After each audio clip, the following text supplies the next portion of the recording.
Hi friends, अस्सलाम वालेकुम and good morning. तो कैसे हैं दोस्तों? उम्मीद है कि आप सब बखैर आफियत होंगे और जहाँ भी होंगे रब के हिफ्ज़ व अमान में होंगे। तो दोस्तों, हम जानते हैं कि आप सब सीटेट की तैयारी में लगे हुए हैं और बहुत ही ज़ोर शोर से तैयारी कर रहे हैं क्योंकि सीटेट एग्ज़ाम के लिए बहुत ही कम वक्त बचा है। तो चलिए दोस्तों, आप सब के लिए अल्लाह तबारक व तआला से यही दुआ है कि आप सब जब एग्ज़ाम में बैठें, एग्ज़ाम हॉल में, तो अच्छे नंबर से कामयाब हो सके। तो चलिए दोस्तों, हम देखेंगे कि कैसे कैसे सवाल सीटेट एंट्रेंस एग्ज़ाम में पूछे जाते हैं और कैसे सवाल किए जाएंगे, ठीक है। और कैसे कैसे सवाल पूछे पिछले ईयर्स में पूछे जा चुके हैं, उन्हीं के बेसिस पर सवाल होते हैं। तो चलिए दोस्तों, लास्ट तक बने रहें और ज़्यादा से ज़्यादा हो सके तो अपने दोस्तों अहबाब तक शेयर कर दें, और जो हज़रात सब्सक्राइब ना किए तो सब्सक्राइब भी कर दें। चलिए देखते हैं सवालों की तरफ। सवाल नंबर एक में पूछा गया कि जब कोई हर्फ मुकर्रर आवाज़ देता है तो जो अलामत लगाते हैं उसे क्या कहते हैं, ठीक है। जब कोई हर्फ मुकर्रर आवाज़ देता है यानी कि बार बार आवाज़ देती है, जिसको हम तकरार करते हैं, ठीक है। जब कोई हर्फ टकराता है, जब बार बार आवाज़ निकलती है, तो उस जो अलामत लगाते हैं उसे क्या कहते हैं? ऑप्शन 1 तशदीद, ऑप्शन 2 पेश, ऑप्शन 3 ज़बर, ऑप्शन 4 जज़म। तो दोस्तों, सवाल नंबर 1 का हमारा बिल्कुल करेक्ट आंसर होगा कि यह तशदीद जो है, जिस हर्फ पर है ना, जिस लफ्ज़ पर तशदीद आता है तो वो तकरार उसमें पैदा हो जाती है, ठीक है। यानी कि वो टकराता है, बार बार आवाज़ आती है, उसको मुकर्रर आवाज़ में पढ़ते हैं। तो ऑप्शन 1 बिल्कुल करेक्ट आंसर हो जाएगा साथियों। सवाल नंबर 2 में पूछा गया कि मुल्क आज़ाद होने के बाद इसके दस्तूर बनाने की जिम्मेदारी किसे सौंपी गई? यानी कि मुल्क जब आज़ाद हुआ था, यानी कि हमारा मुल्क हिंदुस्तान, तो दस्तूर बनाने की जिम्मेदारी किससे सौंपी गई थी? ऑप्शन 1 महात्मा गांधी को, ऑप्शन 2 जवाहरलाल नेहरू को, ऑप्शन 3 डॉक्टर भीमराव अंबेडकर को, ऑप्शन 4 सरदार पटेल को। तो दोस्तों, सवाल नंबर 2 का हमारा बिल्कुल करेक्ट आंसर होगा कि मुल्क जब आज़ाद हुआ था, यानी कि भारत आज़ाद हुआ था जब, तो इसके दस्तूर बनाने की जिम्मेदारी डॉक्टर भीमराव अंबेडकर को सौंपी गई थी। तो ऑप्शन 3 बिल्कुल करेक्ट आंसर हो जाएगा साथियों। सवाल नंबर 3 में पूछा गया कि जब हर्फ पर कोई हरकत होती है उसे क्या कहते हैं? जब हर्फ पर, ठीक है, जब किसी भी हर्फ पर कोई हरकत होती है उसे क्या कहते हैं? ऑप्शन 1 हरफी, ऑप्शन 2 हरकती, ऑप्शन 3 हरकत, ऑप्शन 4 मुतहर्रिक। तो दोस्तों, सवाल नंबर 3 का हमारा बिल्कुल करेक्ट आंसर होगा कि जब हर्फ पर कोई हरकत होती है तो उसे हम मुतहर्रिक कहते हैं, ठीक है। उस हर्फ को हम मुतहर्रिक आवाज़ कहते हैं। जैसे कि ज़बर ज़ेर पेश लग जाए, या ज़बर दो ज़ेर दो पेश लग जाए, तो उसको हम मुतहर्रिक हर्फ कहते हैं, ठीक है। तो ऑप्शन 4 बिल्कुल करेक्ट आंसर हो जाएगा दोस्तों सवाल नंबर 3 का। सवाल नंबर 4, इसे पूछा गया कि दर्ज झेल एक शेर कितने मिसरे से मुकम्मल होता है? एक शेर कितने मिसरे से मुकम्मल होता है? ऑप्शन 1 4, ऑप्शन 2 5, ऑप्शन 3 2, ऑप्शन 4 3 मिसरे से। तो दोस्तों, सवाल नंबर 4 का हमारा बिल्कुल करेक्ट आंसर होगा कि एक शेर जो है वो 2 मिसरे से बनता है, ठीक है। 2 मिसरे लगते हैं तो एक शेर मुकम्मल होता है। तो दोस्तों, सवाल नंबर 4 का ऑप्शन 3 बिल्कुल करेक्ट आंसर हो जाएगा। सवाल नंबर 5 को देख लें। सवाल नंबर 5, इसमें पूछा गया कि बच्चों की माशरती तरबियत के लिए कौन से इदारे मुख्तलिफ अंजुमन तश्कील देते हैं और दीगर हम निसाबी सरगर्मियों मसलन खेल कूद और मुतालियाती दौरों का एहतमाम करते हैं? तो दोस्तों, सवाल नंबर 5 का हमारा बिल्कुल करेक्ट आंसर होगा कि ऑप्शन 1 माशरे, ऑप्शन 2 फौजी इदारे, ऑप्शन 3 म्यूसिकी इदारे, ऑप्शन 4 तालीमी इदारे। तो दोस्तों, सवाल नंबर 5 का ये तालीमी इदारे इन सब की सहूलत देती है, यानी कि बच्चों की माशरती तरबियत के लिए कौन से इदारे मुख्तलिफ अंजुमन तश्कील देते हैं और दीगर हम निसाबी सरगर्मियों मसलन खेल कूद मुतालियाती दौरों का एहतमाम करते हैं? तो ये तालीमी इदारे, ठीक है। तो ऑप्शन 4 बिल्कुल करेक्ट आंसर हो जाएगा दोस्तों सवाल नंबर 5 का।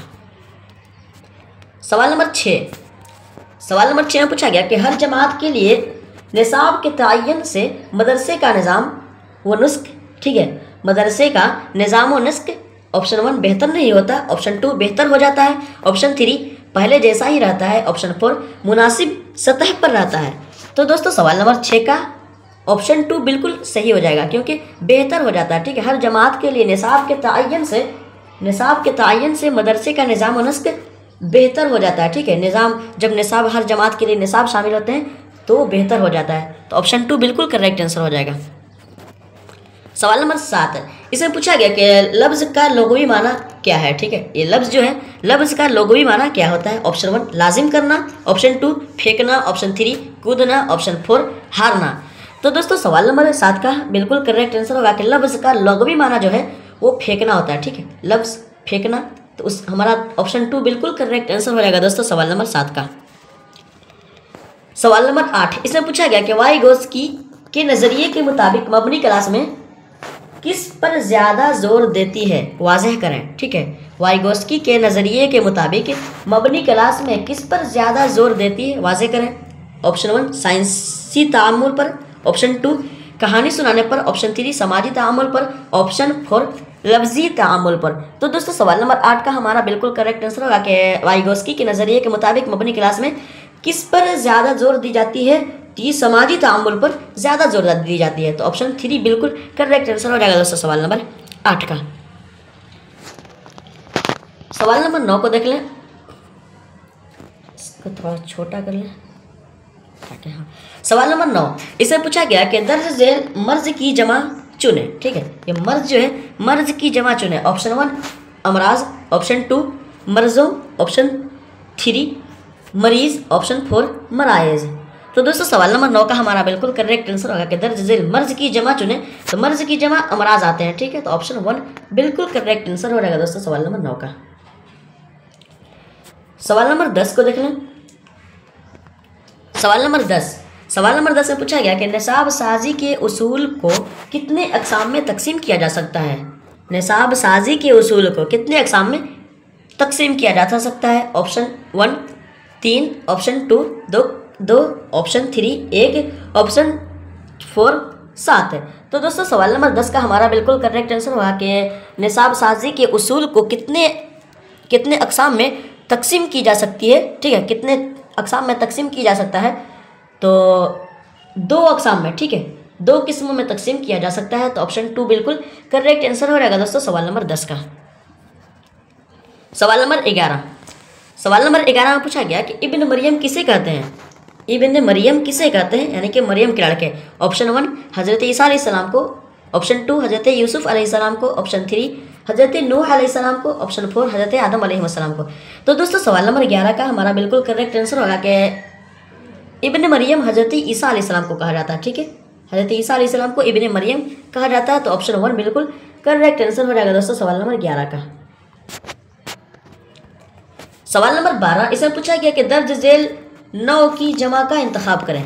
9 जो है, 9 की जमा का इंतखाब करें कि 9 की जमा क्या आते हैं। ऑप्शन 1 नौइयात, ऑप्शन 2 नौए, ऑप्शन 3 अनवा, ऑप्शन 4 नौओं। तो दोस्तों सवाल नंबर 12 का हमारा बिल्कुल करेक्ट आंसर होगा कि 9 की जमा जो होती है वो अनवा आते हैं। ठीक है, अनवा, तो हमारा ऑप्शन 3 बिल्कुल करेक्ट आंसर हो जाएगा दोस्तों सवाल नंबर 12 का।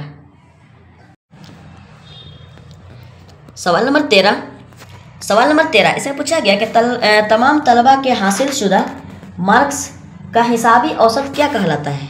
तमाम तलबा के हासिल शुदा मार्क्स, ठीक है, मार्क्स का हिसाबी औसत क्या कहलाता है। ऑप्शन 1 वस्तानिया, ऑप्शन 2 औसती, ऑप्शन 3 कसीरिया, ऑप्शन 4 मेयानिया। तो दोस्तों सवाल नंबर 13 का हमारा बिल्कुल करेक्ट आंसर होगा कि तमाम तलबा के हासिल शुदा मार्क्स का हिसाबी औसत जो कहलाता है वो मेयानिया कहलाता है। ठीक है, मेयानिया मतलब दरमियान वाला। तो ऑप्शन 4 बिल्कुल करेक्ट आंसर हो जाएगा दोस्तों सवाल नंबर 13 का। सवाल नंबर 14, इसे पूछा गया कि दुनिया भर की तहजीबों को करीब से करीब तर किसने किया। दुनिया भर के तहजीबों को करीब से करीब तर किसने किया। ऑप्शन 1 शायरों ने, ऑप्शन 2 किताब ने, ऑप्शन 3 साइंस ने, ऑप्शन 4 ट्रेन ने।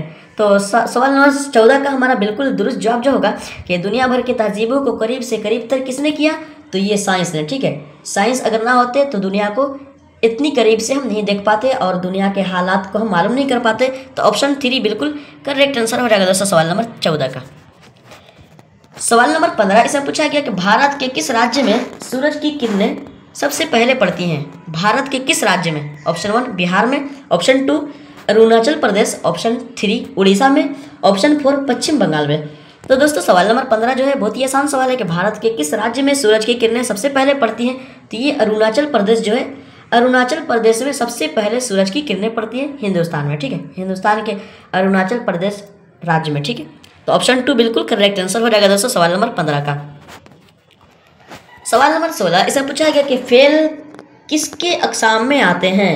ये फेल जो है ये किसके अक़साम में आते हैं। ऑप्शन 1 मस्दर के अक़साम में, ऑप्शन 2 ज़मीर के अक़साम में, ऑप्शन 3 कलमा के अक़साम में, ऑप्शन 4 इनमें किसी की में नहीं। ठीक है, इनमें किसी में नहीं।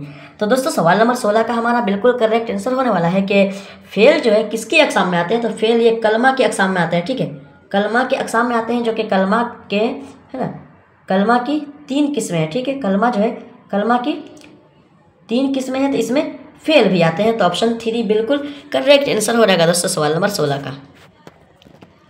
सवाल नंबर 17, इसमें पूछा गया कि तालीम दूसरे मानों में इंसान के किस चीज़ को तब्दील करती है। तालीम दूसरे मानों में इंसान के किस चीज़ को तब्दील करती है। ऑप्शन 1 सूरत व शक्ल को, ऑप्शन 2 किरदार को, ऑप्शन 3 बातिन को यानी कि अंदरूनी चीज़ को, ऑप्शन 4 इल्म को। तो दोस्तों सवाल नंबर 17 का हमारा बिल्कुल करेक्ट आंसर होगा कि तालीम दूसरे मानों में इंसान के किस चीज़ को तब्दील करती है। तो दोस्तों ये किरदार को तब्दील करती है ना, किरदार को, उसके रवैये को, है ना, इंसान का जो अमल होता है उसको तब्दील कर देता है। इंसान पहले कुछ करता था, किसी से बहस मुबाहसा करता था और फिर बड़ों को बड़ा ना समझता था, तो उसको तब्दील कर देता है। जब इंसान तालीम हासिल करता है तो अच्छे से तहजीब बात करता है। तो ऑप्शन 2 बिल्कुल करेक्ट आंसर हो जाएगा दोस्तों सवाल नंबर 17 का। सवाल नंबर 18, इसमें पूछा गया कि दर्ज झेल मुस्तकबिल की तारीफ करें।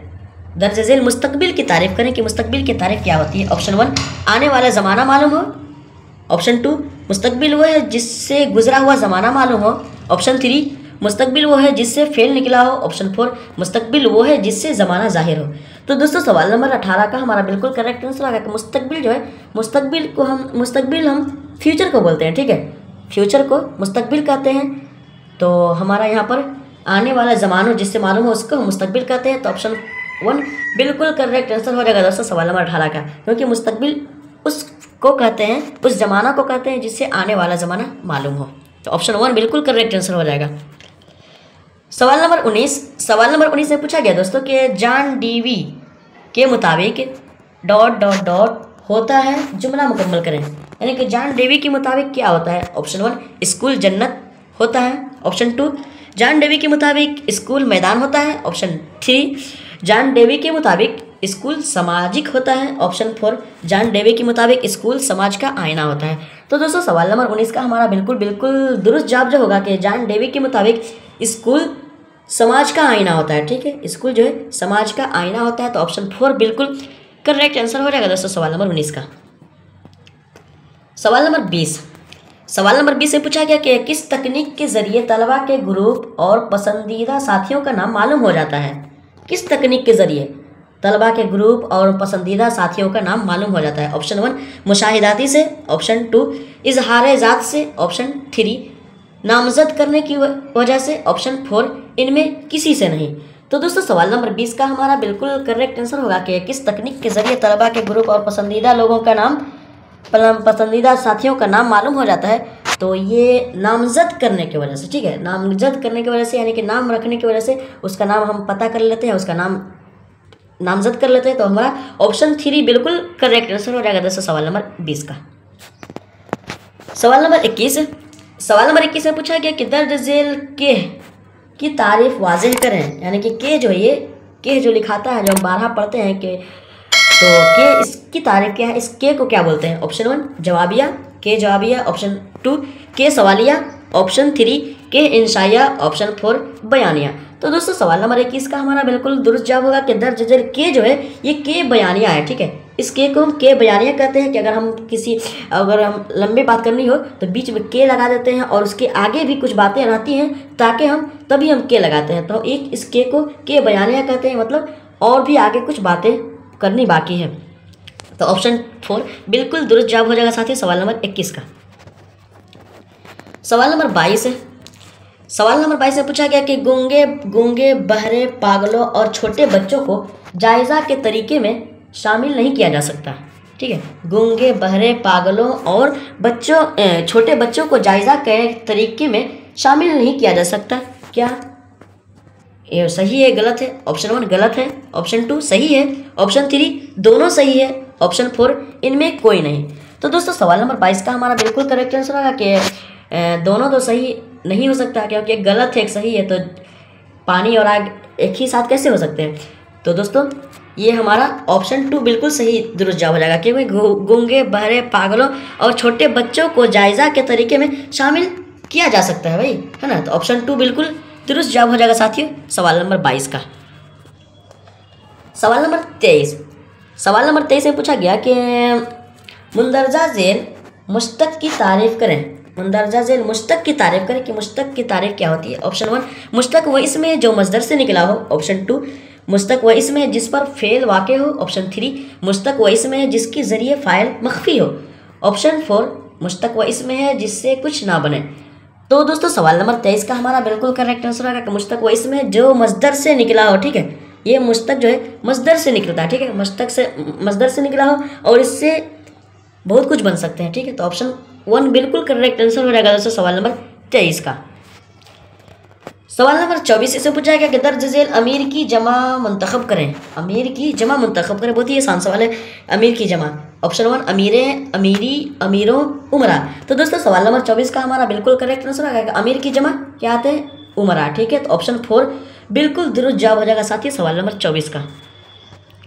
सवाल नंबर आखिरी, सवाल नंबर 25 में पूछा गया कि डॉक्टर ब्रूस जाइस और मार्शवेल डॉट डॉट डॉट के मौजूद हैं, यानी कि डॉक्टर ब्रूस जाइस और मार्शवेल किसके मौजूद हैं। ठीक है, ऑप्शन 1 निसाबी नमूनों के मौजूद हैं।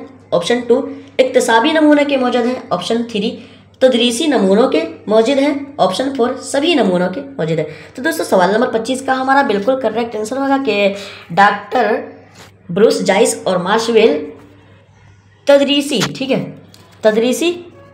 तदरीसी नमूनों के मौजूद हैं। तो ऑप्शन 3 बिल्कुल करेक्ट आंसर हो जाएगा दोस्तों सवाल नंबर 25 का।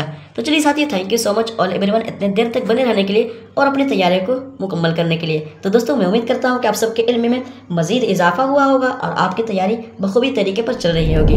तो दोस्तों रब से यही दुआ है कि आप सब अच्छे नंबरात से कामयाब हों सीटेट एग्ज़ाम में। और दोस्तों चलिए चलते हैं, मिलेंगे अगले सवालों के साथ अगले चैप्टर में। तब तक के लिए दोस्तों जो सब्सक्राइब ना किए सब्सक्राइब कर लेंगे और अपनी दुआओं में मुझे भी याद रखेंगे। मिलते हैं अगले चैप्टर में। अल्लाह हाफिज़।